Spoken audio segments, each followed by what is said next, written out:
ಲಕ್ಷ್ಮೀ ನಿವಾಸ ಧಾರಾವಾಹಿಯಲ್ಲಿ ಸಿದ್ದೇಗೌಡರ ಅತ್ತಿಗೆ ನೀಲು ಪಾತ್ರದಲ್ಲಿ ಮಿಂಚ್ತಾ ಇರುವ ನಟಿ ಮಾನಸ ಮನೋಹರ್ ಹೊಸ ವರ್ಷದ ಸಂಭ್ರಮದಲ್ಲಿ ಗುಡ್ ನ್ಯೂಸ್ ಒಂದನ್ನು ಹಂಚಿಕೊಂಡಿದ್ದು, ತಾವು ತಾಯಿಯಾಗ್ತಾ ಇರುವ ಸಂಭ್ರಮವನ್ನು ಹಂಚಿಕೊಂಡಿದ್ದಾರೆ.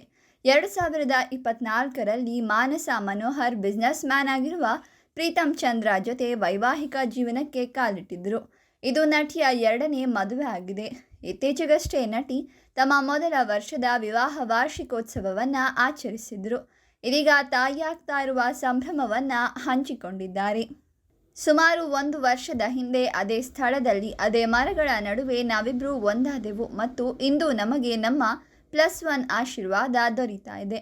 ನಮ್ಮ ಅತ್ಯಂತ ಅಮೂಲ್ಯ ಅಭಿವ್ಯಕ್ತಿ ಈ ಮೇ ತಿಂಗಳಲ್ಲಿ ನಮ್ಮೊಂದಿಗೆ ಸೇರುತ್ತಿದೆ. ನಾವು 2026ರನ್ನು ನಮ್ಮ ಹೃದಯದಲ್ಲಿ ಅತ್ಯಂತ ಸಂತೋಷ ಮತ್ತು ಕೃತಜ್ಞತೆಯೊಂದಿಗೆ ಪ್ರಾರಂಭಿಸ್ತಾ ಇದ್ದೇವೆ. ಇಂದು ನಾನು ನಮ್ಮ ಪುಟ್ಟ BEEಯನ್ನು ಪರಿಚಯಿಸ್ತಾ ಇದ್ದೀನಿ. ಕಳೆದ 6 ತಿಂಗಳಿನಿಂದ ನಾವು 1:1:11ಗೆ ಇಟ್ಟುಕೊಂಡಿದ್ದ ರಹಸ್ಯ ಇದಾಗಿದೆ. ಎಲ್ಲರಿಗೂ ಹೊಸ ವರ್ಷದ ಶುಭಾಶಯಗಳು. ಜೀವನಕ್ಕೆ ಚಿಯರ್ ಮಾಡಿ ಅಂತ ಬರೆದುಕೊಂಡಿದ್ದಾರೆ. ಮಾನಸ ಮನೋಹರ್ ದಂಪತಿಗಳಿಗೆ ಕಿರುತೆರೆಯ ನಟರು, ಕಿರುತೆರೆ ಸ್ನೇಹಿತರು, ಅಭಿಮಾನಿಗಳು ಶುಭ ಕೋರಿದ್ದಾರೆ. ಗರ್ಭಿಣಿಯಾಗಿರೋದ್ರಿಂದ ಲಕ್ಷ್ಮೀ ನಿವಾಸ ಧಾರಾವಾಹಿಯಲ್ಲಿ ಪಾತ್ರವನ್ನು ಮುಗಿಸ್ತಾ ಇದ್ದಾರೆಯೇ? ಹೊಸ ನಟಿಯ ಎಂಟ್ರಿ ಆಗಲಿದೆಯಾ? ಕಾದು ನೋಡಬೇಕು. ನಟಿ ಮಾನಸ ಮನೋಹರ್ ಜೊತೆಯಲ್ಲಿ ಧಾರಾವಾಹಿಯಲ್ಲಿ ಮೀರಾ ಪಾತ್ರದ ಮೂಲಕ ಜನಪ್ರಿಯತೆ ಪಡೆದರು.